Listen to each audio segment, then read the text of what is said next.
Salam literasi. Kembali kita berjumpa di Lentera Podcast Jelas ya Literasi Indonesia by TBM Lentera Pustaka.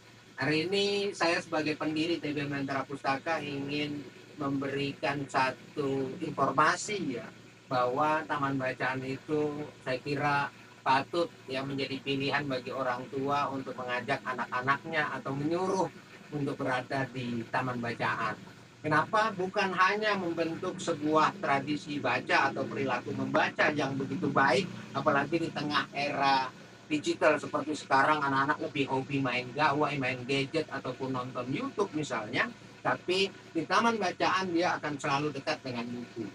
Nah, ini buat orang-orang dewasa, orang tua termasuk buat anak-anak. Ambil contoh saja di buku di TBM Lentera Pustaka ini ada buku berjudul Kognitif, ya. Kognitif yang dia membahas di dalamnya ada banyak hal ya, cerita bergambar, bagaimana mengelompokkan jenis, mencari benda, lalu kemudian dia juga bicara tentang panjang pendek, bahkan dia bicara tentang sama dan tidak sama, bahkan bicara tentang berat dan ringan dan sebagainya. Apa yang mau saya katakan dari buku ini? Buku ini mengajarkan anak untuk bisa secara kognitif dalam pikirannya dia berimajinasi sendiri, dia berpikir, dan kekuatan dari seorang anak itu pada masa yang akan datang adalah kemampuan berpikirnya, bukan karena pintarnya, bukan karena dia itu juara kelas, bukan, tapi selagi tuh anak mau berpikir maka itu artinya masih ada harapan baik untuk anak itu. Karena itu taman bacaan yang memiliki banyak koleksi buku seperti di TBM Lentera Pustaka ini menjadi konsumsi buat anak-anak yang rajin membaca. Bukan untuk pintar, bukan untuk kaya membaca buku, tapi untuk apa? Si anak akan bisa memperkaya dirinya dengan kreativitas, dengan imajinasi yang sesuai dengan potensi yang dia miliki. Karena buku-buku yang dibaca itu pasti buku yang disenangi oleh dia, buku yang dipilihnya. Tentu tiap anak itu berbeda-beda.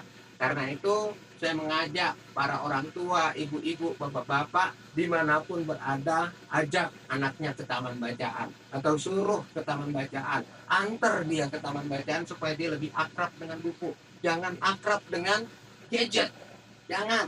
Tapi akrabkan dia dengan buku. Insya Allah, kalau dia baca buku, bukan hanya bertambah pengetahuan dan wawasan, tapi dia sedang membentuk akhlak, membentuk moral, membentuk etika pada dirinya tanpa perlu kita sebagai orang dewasa banyak bicara atau banyak nasihat atau ngomel misalnya. Jadi itu pentingnya membaca buku bagi anak-anak kita untuk mempersiapkan masa depan dia yang lebih baik. Saya kira itu pentingnya literasi dan taman bacaan. Semoga berkenan dan bermanfaat. Salam literasi.